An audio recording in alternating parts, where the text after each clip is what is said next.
किसी के पास थोड़ा सा पद मिल जाता है तो नीचे वालों को इतना दबा के रखता है, सब अपने कर्म फोड़ता सारा दिन, उनकी आत्मा दुखा दुखा के। चाहे कोई फैक्ट्री मालिक है, चाहे कोई IAS IPS अधिकारी है, या कोई डॉक्टर इंजीनियर जज है, ये नहीं देखते तुम कर क्या रहे हो, क्योंकि ज्ञान नहीं है। किसी की आत्मा दुखावे, होय होय, उसका, ये परमात्मा के बच्चे हैं। आप कहते हैं जो तगड़ा व्यक्ति और निर्बल को सताता है उसकी आत्मा रोती है।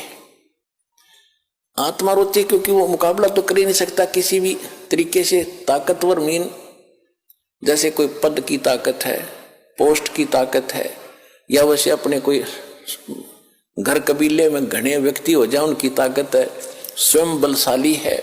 तो इस तरह का व्यक्ति गरीबों को सताता है, अपने से नीचे वालों को इतना तंग करता है कि जितना वो कर सकता है बिना ज्ञान के। तो यहां परमात्मा ने आके बताया है कि कबीर गरीब ना सताइए, जाकी मोटी हाय, और बिना श्वास की जीव से लो भस्म हो जाए। देखो, कहते हैं गरीब को ना सताना, आपकी ये हालत हो जाएगी, क्योंकि वो तो जीवित श्वास है, आत्मा से उसका कनेक्शन है, रो रहा है, उसकी आत्मा दुखी है, तो उसको जरूर प्रतिफल मिलेगा, 2 दिन पीछे मिल जाएगा। उदाहरण दिया है कि जैसे पहले एक धौंकनी होती थी, पशु के चाम की बनाई जाती थी, और लोहार और सुनार लोग उसी का प्रयोग करते थे।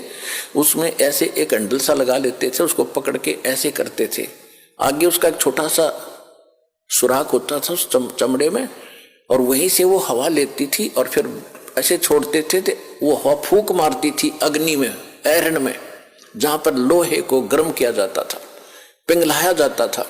तो परमात्मा कहते हैं कि वो बिना जीव की श्वास, यानी मरे हुए जीव पशु की खाल की श्वास ने लो को भस्म कर दिया। और ये तो जीवित सांस है, आहे जो आए है, कहते ये गरीब ने ना सताइए, जाकी मोटी हाय, और बिना जीव की श्वास से लो भस्म हो जाए। और तुम तो जीवित श्वास को दुखी कर रहे हो, तुम्हारा क्या हाल हो जाएगा।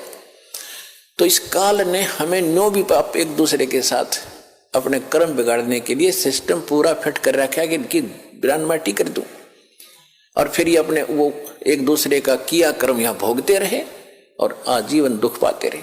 और परमात्मा इसलिए आते हैं कि ये बुरा करते हैं अनजाने में। आज किसी की चोरी की, निंदा की, उसका अगले जन्म में फिर देना पड़ता है। कोई दामाद बनकर लेगा, बेटी भी लेगा, धन भी लेगा, और फिर मर जाएगा और बेटी विधवा होगी, फिर उसके पालन पोषण में बच्चों के लागा रहेगा वो मूर्ख। तो ये तो यहाँ का की व्यवस्था है, इसको समझना पड़ेगा। और उसी को समझाने के लिए भगवान आए कि मेरे बच्चे देख कितने दुखी हो गए, इनको वहां कोई अभाव नहीं था, देख किसी अक्ल मारी गई इनकी।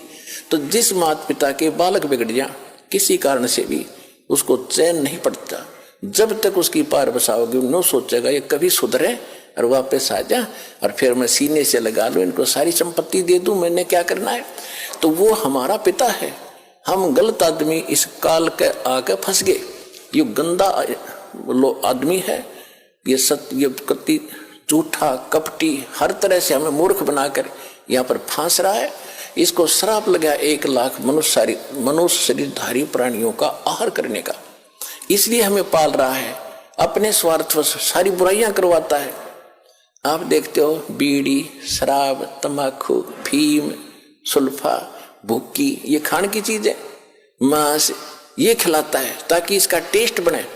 हम सूक्ष्म स्थूल शरीर से जो खाते हैं, एक अंदर शरीर है सूक्ष्म, उसके अंदर ये सारी वासना डिपॉजिट हो जाती है, इसमें समा जाती है।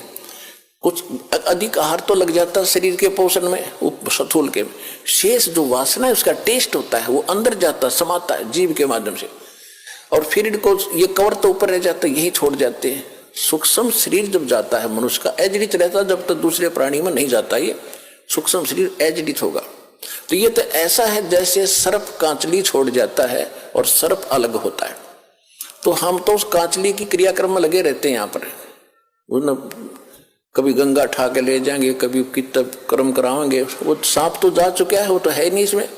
तो उस जीव को फिर तपतशिला पर डालता है, वहां उनको बुरी तरह तड़फाता है, क्योंकि जिसने ज्यादा हुक्का पी रखा है, जिसने ज्यादा शराब पी रखी है, मांस खा रखा है और ज्यादा भूखी पी रखी है, कोई नशेली वस्तु है, कि वो टेस्ट है उसका, उस काल का, मन का, ये मन उसका एजेंट है, तो उनको ज्यादा समय तक उस तपस्या पर जलना पड़ता है, वहां चटक मटक होते, हाहाकार मचती है। जिन्होंने थोड़ा ये बकवाद कर रखी होती है, वो थोड़े समय तक तपस्या पर रहता है। तपत की टुकड़ी एक तवी है, तवा समझ लो, बड़ी ये तई होती है, बड़ी बड़ी रोटी बनाने की, इन पर रखते हैं भट्टियों पर, इस तरह की बहुत बड़ी है पत्थर की, और उसमें अपने आप गर्म होती है, उसके फारेनहाइट का भी अंदाजा नहीं कितनी गर्म है। और जिन्होंने ज्यादा यह मांस, शराब, तंबाकू प्रयोग कर रखा है और वासनाएं की है, तो वो ज्यादा समय तक दुखी रहते हैं, बहुत समय तक उनको